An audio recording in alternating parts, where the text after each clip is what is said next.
All right, welcome everybody to Helping the Brave podcast. My name is Amy Tiemeyer. I'm here with two other co-hosts, Ed and Nate, and we are going to start.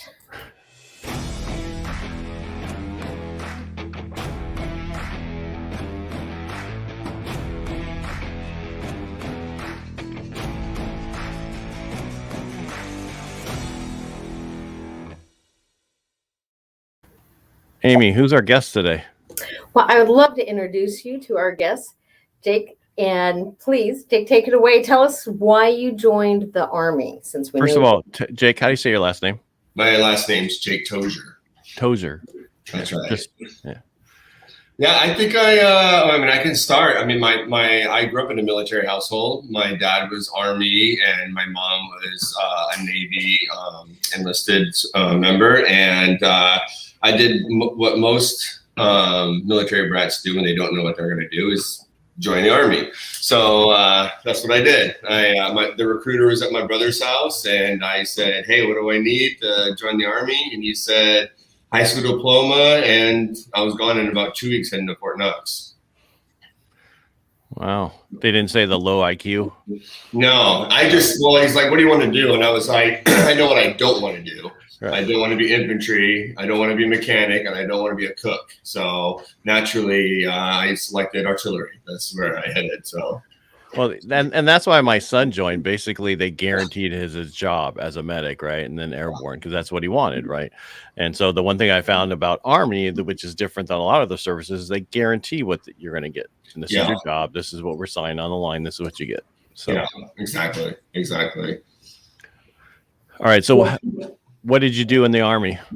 Yeah, so I headed to Fort Knox, did basic training, and then from there I went to Fort Sill, Oklahoma, to learn my job as a multiple launch rocket system operator. So I did that, stayed there at Fort Sill for a couple of years until I just randomly ran into an Army aviation warrant officer at a bar of all places, and he told me about this program I had no idea about, that you could just submit a packet based on your performance in the military and recommendations and a flight aptitude test. All of which I did and submitted my application for the aviation program, and was picked up on the first look back in 2004 as a young, I think I was 23 at the time, and headed off to Mother Rucker down in Alabama, and began my 10-year journey as an Army aviator. That's cool. So what units did you serve with in aviation? So most of the time I was in the 101st, 6th Bat, 101st out of Fort Campbell. I deployed to Afghanistan with them as well. And then I had an opportunity to serve as the first aviation liaison officer for the 201st Military Intelligence Brigade at Fort Lewis. Unfortunately, it wasn't a flying position, but it was unique to my track as a tactical operations officer for aviation, and explaining how aviation works and communicates with the ground force commander's intent. So it really challenged my skills and ability to be able to provide aviation AFS to ground force commanders at all times. That's exciting. So we always ask, when you transitioned out of the military, what was your transition experience? It wasn't pleasant, it was, I was at a point in my life where there was other things pulling on me besides the mission. I had a young daughter back in Washington. I was in Honduras at the time doing a counter-drug operations down there in humanitarian aid for Honduras. And I had a young daughter, and my heart and head was not in the cockpit, and it really should be when you're flying with 32 souls on board. So I really wanted to make a change, and I really wanted to be able to be a permanent presence in the life of my daughter.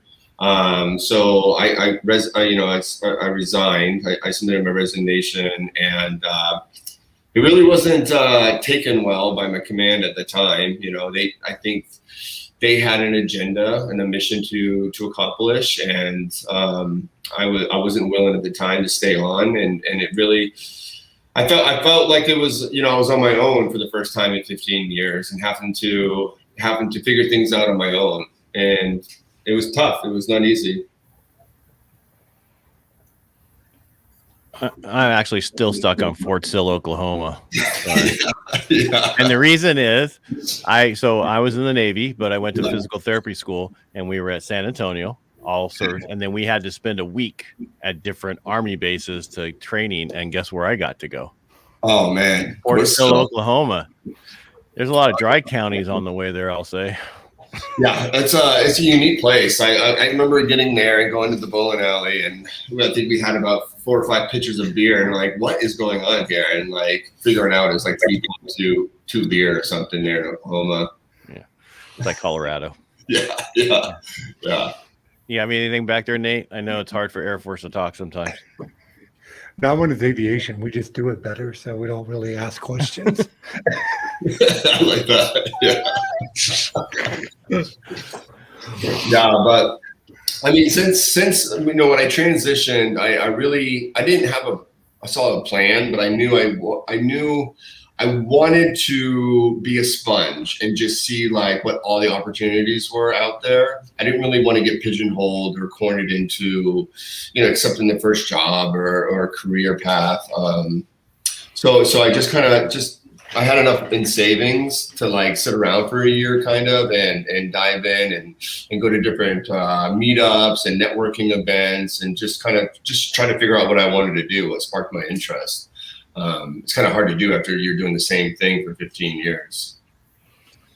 So getting out, would you say that was the military issue or was it your issue? Because we know that most transition programs are horrible, right? Yeah. For enlisted or the low echelon officers. But would you been ready for any type of transition during that period of time, or you just like, I don't know what I want to do at all? Yeah, I just didn't know what I wanted to do. And like, I knew from a lot of my friends that got out, that were pilots and transitioned into another aviation job, another pilot job, that it just wasn't the same, after flying combat missions and flying to the X and hostile environments, delivering logs for a logging company just doesn't give you the same kind of sense of accomplishment, I guess. So I really spent a lot of time focusing on like what I enjoyed doing. And at that time, it was a lot of creativity, doing a lot of digital designs, and hence I started my own company. That's when I started my own company called Tozier Media back in 2015. Is that what you do now? No. So like I did that for about a year, and it was great. I learned, it was like, I think for entrepreneurs, it's, your first company, your first failure is a lot. It's kind of like your MBA, really. It's figuring out what works, how to make connections, how to sell a product, how to bring, an MVP to market. And I did all those things here with that company and was able to, I had probably 10 to 12 loyal clients on retainer for about a year. And then I was introduced to Todd Connor, the founder of Bunker Labs in Chicago, Illinois. And they were just starting out the organization, and I was offered an opportunity to launch the Seattle chapter of Bunker Labs back in the beginning of 2016.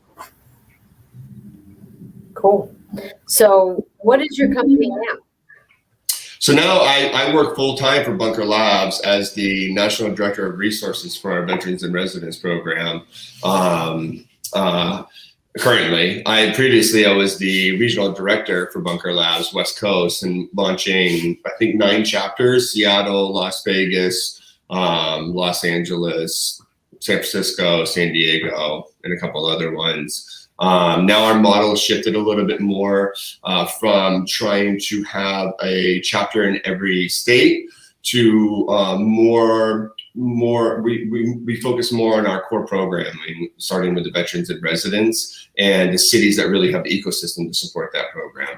So that's where I'm at right now. And then I also actually do have a side hustle company called Tacoma Sauce Company. I make hot sauce.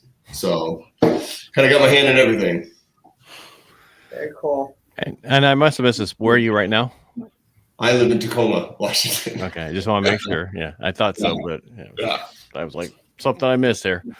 So for Bunker, so we had somebody else from Bunker Labs on, and they were telling the story. So are you involved with getting people through that process also, or what's your process? So my primary responsibility is to provide high level or granular resources to our veterans and residents. So our program is designed to host eight veterans or military spouses with dedicated workspace for 6 months so they can work on their business. During that process, they meet weekly in a huddle format where they discuss, their last week wins, their failures, where they're stuck on, and they really try to crowdsource success in the huddle from other cohort members. When they hit a wall with trying to find resources to move the needle for their company, that's when it comes to me. I'll sit down with them one-on-one and really, figure out exactly what it is they're looking for,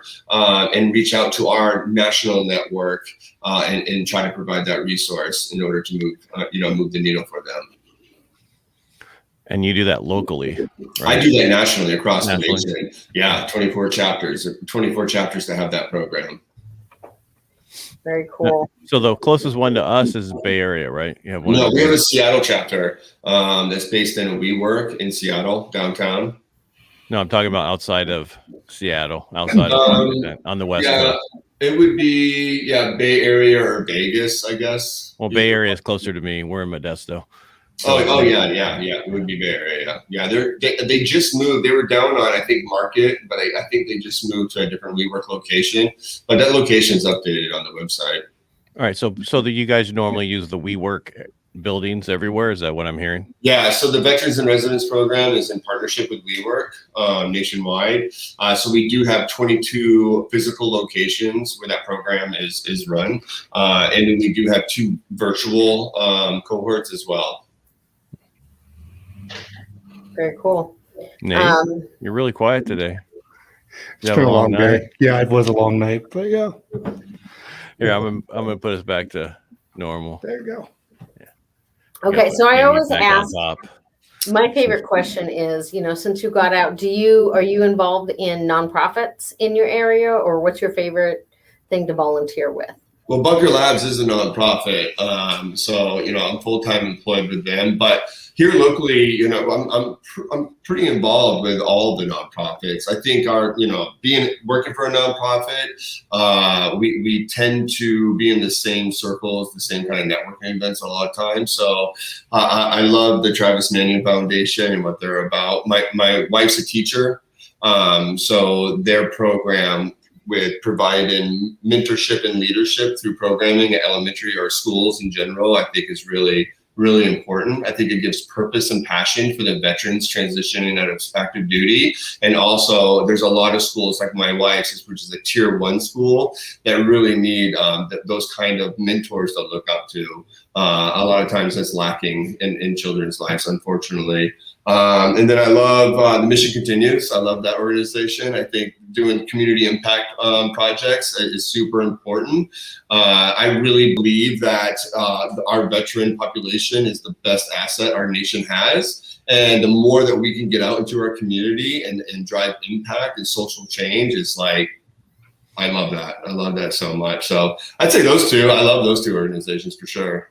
Amy's all smiling because she's part of the Travis Mannion. So Yeah. Oh, I love Julie. Yeah, I do too. I have lunch with Julie at the social downtown on Friday, so I'll be seeing her then. Oh, that's cool. That's my favorite summertime restaurant. Oh, it's great. I love it. Yeah. So that's great. And Julie's a great friend of mine. So hey, that's exciting. What I had called Jake earlier because we didn't know each other, but we have a lot of friends in common. And I said, one of the greatest things I think about this podcast is that, Ed asked me to be a part of this podcast that's nationwide. And then I meet people doing really great things in my own backyard. Yeah. That's and true. And I think it's because we have those, and I don't know if it was you, I was saying it's these silos of information where, Army speaks to Army or Legion members to Legions and different things like that. And so our podcast is nice because it's whomever, wherever, however. And so it's really exciting to see some of the different stories. And we share about nonprofits, but we also share about businesses. And so it is a resource for you, for Bunker Labs, for those businesses or those veteran businesses that we can talk with them about their transition story, how they came up with their business idea, what they're trying to accomplish. Ed and I both bought Mutt Sauce, which is an Air Force veteran. I love Charlinda. She's a good friend of mine. I bought bags and different things from another veteran-owned businesses because we all, in order to support local, it's really cool when we actually know our local business people. Absolutely. I couldn't agree more. I mean, I just think entrepreneurship just provides that sense of purpose and unlimited potential, right? That veterans a lot of times are looking for. And Bunker Labs, sits in a unique intersection between a past shared experience of service and a new experience of entrepreneurship.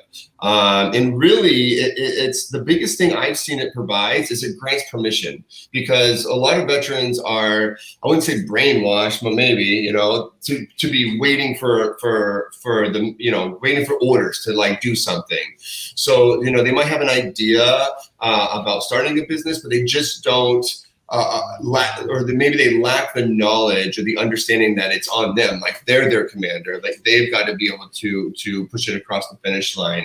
And I've seen that light bulb click so many times now. It's the most beautiful thing. It's like when they understand, like, hey, they can do it. They have the ability and now the resources and network through like organizations like Bunker Labs to succeed. So it's really cool.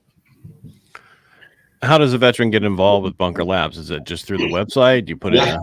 Yeah. So the best way to get involved is go to the website and go to our locations, and you can contact your local chapter. The one thing that's right around the corner is on December 8th, all of our veterans and residence cohorts are graduating and they're having a showcase. They're all on the same day. They might be different times based on where they're at in the nation, but they're all on December 8th.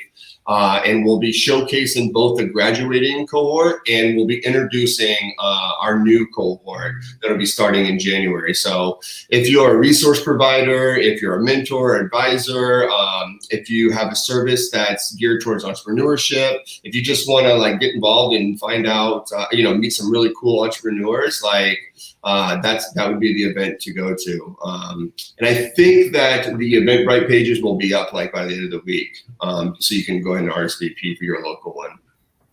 And we brought this up last time when the other bunker, I can't think of it. What's Blake his name? Hogan? Yeah, thank you. We were saying that, a lot of people don't know about this program. They don't know about, being able to go through this. And we were thinking that we'd like to have some of the people who went through the program come on the podcast and explain their how they went through it, how it was everything. And so we'd like to have that part. So if there's something there, we just want to get them set up and have them come on and talk about it. Because I think more veterans, business owners that are veterans do real well, right? Because that's what we're used to. Right. They do. Yeah. I mean, I'd be more than happy to help with that process. I mean, that's easy. It's your process. You're already signed up. I'm already signed up. All right. You and Amy work it out. Well, they're so close anyway.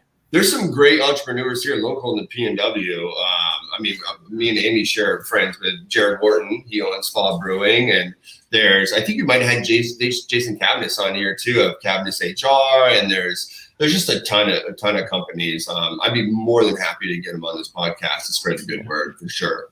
All right, we'd appreciate it because we want people to understand this is not only for our other issues that we go through. We want to help you build your business. How you can get through, and here's some people who did it, and here's some place that you can get to do it.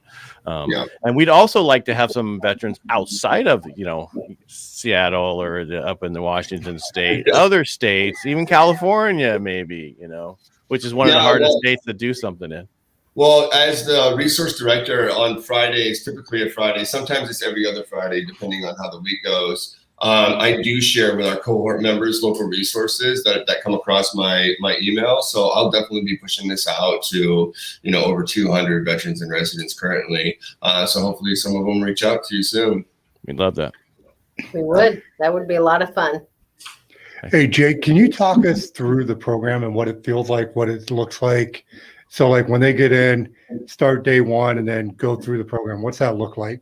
Yeah, that's a great question. So it's in-person, traditionally in person. It's kind of had to go virtual or hybrid over the last 18 months because of COVID. But so it's in person.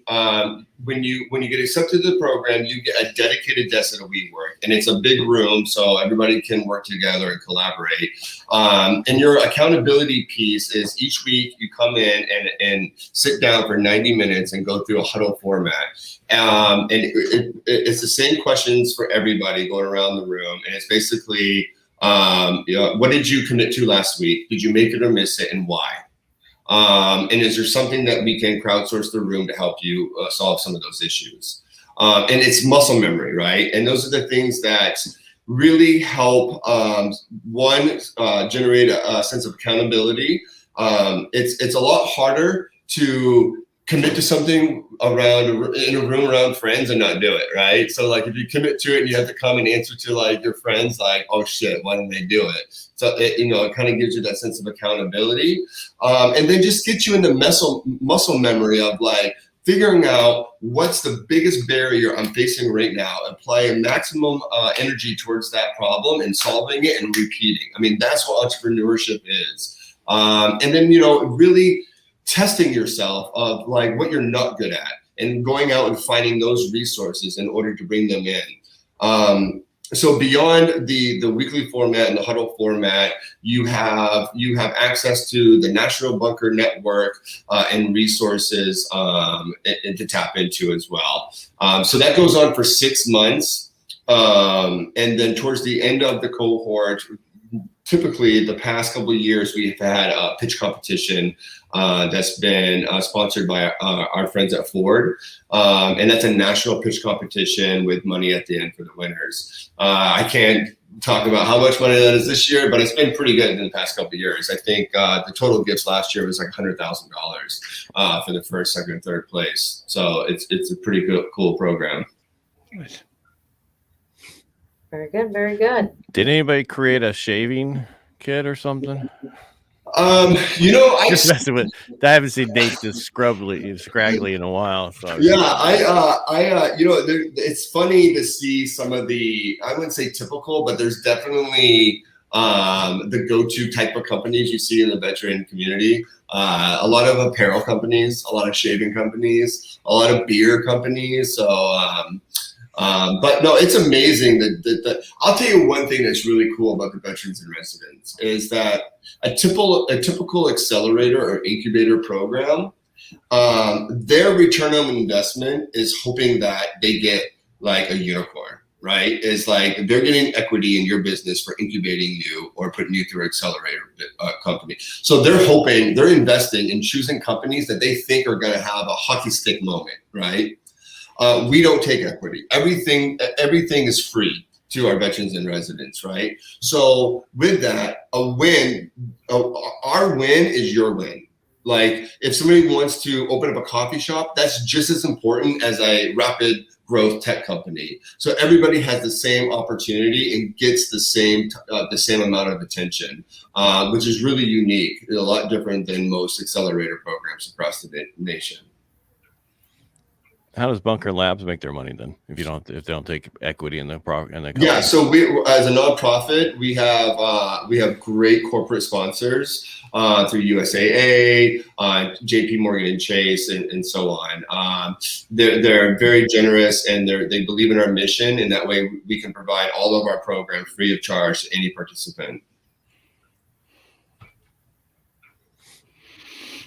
So what do you feel? Well, I was going to ask Ed's question. What do you feel you use in this role that you learned from the Army? Well, I was a warrant officer. So when we went to warrant officer school, it was ingrained in us the power of networking. I'm not sure if you've heard the term the wolf pack. That's kind of what we self-title ourselves, I guess, the title we give ourselves. But just, I remember sitting in a room one of the last days of warrant officer school and being made to share each other's contact information. And they were like, someday, somewhere, you're going to call somebody on this contact list for something. And that's the power of the warrant officer network within the Army. I've been able to apply that methodology and just being able to really, build on my social capital post the military. And I believe social capital is 10 times worth more than any financial capital you ever get. Well, I'm sure this is the same for the other two on here, but if you guys ever need anything, you can reach out to us, whatever it is. Absolutely. Yeah. Same here. Like, I love sharing my social network. So if there's anything I could ever do, I'm here for you for sure. I have an open door policy when it comes to email or contact in any way. Yeah. The only issue for us up here in where we are with Modesto for Nate and I is, having that incubator over in the Bay Area, that's really far for us, right? That's a couple hours. So if we could ever set something up closer. Well, we do have, for those who can't make it to a physical location, we do have a virtual cohort. We have 2 of them last go around. And every time we do our application windows open for the next cohort, we keep track of our applications we get outside of our current cities. And that's kind of like our roadmap towards like where we're going to be trying to launch a program in following years. I believe that means the ball's in your court, sir. The ball's in your court, Ed. Yeah. Hey, Jake, I've got a question, kind of like Ed's, but the opposite. There's always the opposite, right? Always the opposite. Yeah. He's Air Force. He's not used to working. So. Yeah. We work. You go do that. Yeah. I gotta go get work. Take a nap. Yeah. We just work smart. We work really smart between the hours of morning. Yeah, whatever. So my question is kind of the other way. So what did you have to do when you got off of active duty that maybe was, because we all have them. We have those ingrained, nuances that we come out with that we kind of have to let go. So what would be your recommendation if you could say, this is the thing you should let go right away and move on from? I'd say don't wait for permission.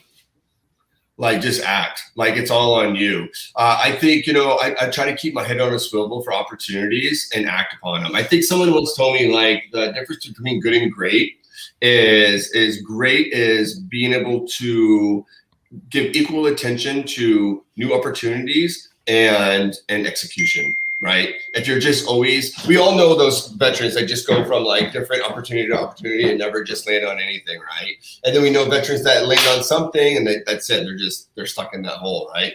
So I think, to be successful and to be always willing to learn, like, you just gotta keep your head on a swivel for new opportunities. Don't wait for permission. Just do it. And I want to add to this because I read the book from Mark Devine, The Way of the SEAL, and he basically says, don't get rid of anything that you learned in the military. Don't do it. Yeah. Don't do it. Yeah. Be brutally honest. Be everything. Just that way you get the right people around you. If you can't find that, and I totally agree with that. I mean, yes, there's certain times you need to talk differently. We'll hire somebody to deal with that person, but I could totally see how. But you're right about asking for permission, right? Because that's what you just do it. Ask for forgiveness now. No. Yeah. I would not be where I am if it wasn't for my 15 years in the military. The good, the bad, and the ugly. Mm-hmm. You know what I mean? Like, I'll take it all. It really defined who I am. So yeah, I agree with that. I used everything from the military. I mean, it's who I was. I was 17. You know what I mean? That's all I ever knew. And I grew up in the military.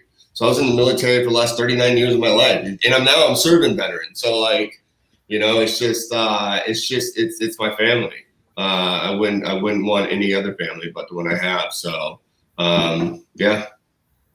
I think autonomy is hard. Like even with coworkers who are not military, if they aren't given clear and decisive directions, it's like they don't know. And it's one of those things where I think I learned it's better to ask for forgiveness for doing a thing. You lose jobs when you don't do things more than doing something and being wrong. Yeah, no, absolutely. I'd agree. I wish there was, I think Bunker Labs and other organizations does a good job of trying to reach service members and their families prior to transition. And, and that's hard work, swimming upstream and creating the opportunities before they get out. Because I didn't know about any of these organizations. I didn't know about anything. I was too busy with the military. And then the people that were teaching me about transition didn't even transition yet themselves. And it's like, wait a minute, what are you trying to tell me? You're still in the uniform.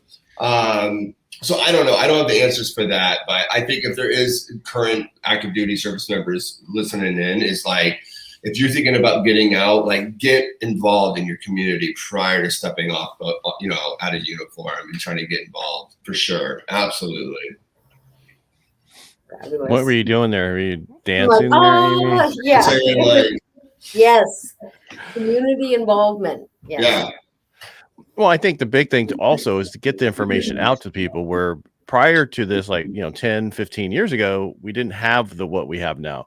So there's a much easier way to get this information to them. We just need to get that information to them through podcasts, other ways that we can get it out there. And I think we need more of that information out there. Yeah. And I think it takes everybody, I think, Amy, you probably know Josh Wilden, right? I mean, he's like the veteran everything, right? And I could he can't do it alone.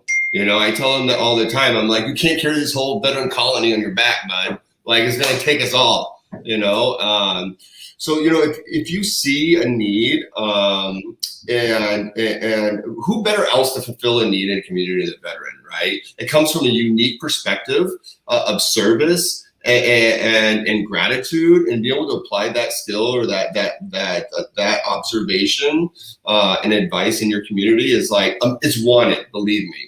Your community wants it. Very cool. Ed, did you want to close us out today? Nope. I think you should. I don't think we should. I should. I think it's your job. Whoever's up there in that corner, that's their job. Well, that's Nate in my computer because, he has the Helping the Brave thing. On everybody else's, it's yours. Okay. Nice try there, Amy. But basically, Jake, was there anything else you want to drop? Because you gave a lot of knowledge today, basically helping veterans. Hey, if you have a business, you want to start it, we're here for you, right? Absolutely. And we're here for every veteran, no matter what it is, what they need. We are here to help you find that. So that's why we do this. Last thing I'd like to say is the Red Sox are going to win tonight. It's a big deal. It's a big deal. Yeah. It doesn't my wife. I took my wife to the Sox game, and she was like, "Well, it's baseball." Yeah, the third inning, she's like, "There's 6 more of these." Well, there could be more than that. Could be more. Yeah, it just depends. Are they tied up? Yeah, right. Yeah, I mean, for me, football, that's basically it. Soccer, so both types. Hockey. Yeah, that's fun to watch. That's fun to watch in person, right there on the, So. Yeah, it was exciting getting a hockey team here in Seattle until you see the ticket prices. Right. They're like $250 a piece. My dad's like, you need to talk Fairway into investing, and I'm like, I don't know that that's their focus. Yeah. Anyway, Jake, thank you so much for being here today, telling your story, and helping us. And like I said before, if anything we can do to help you guys in your journey, let us know. And again, Amy and Nate, thank you for being here today, supporting us. And if everybody likes what we're doing, please just follow. That's all we ask. Just follow us. All right. And again, we're here Tuesdays and Thursdays at 3:30 Pacific, and we'll talk to you next week.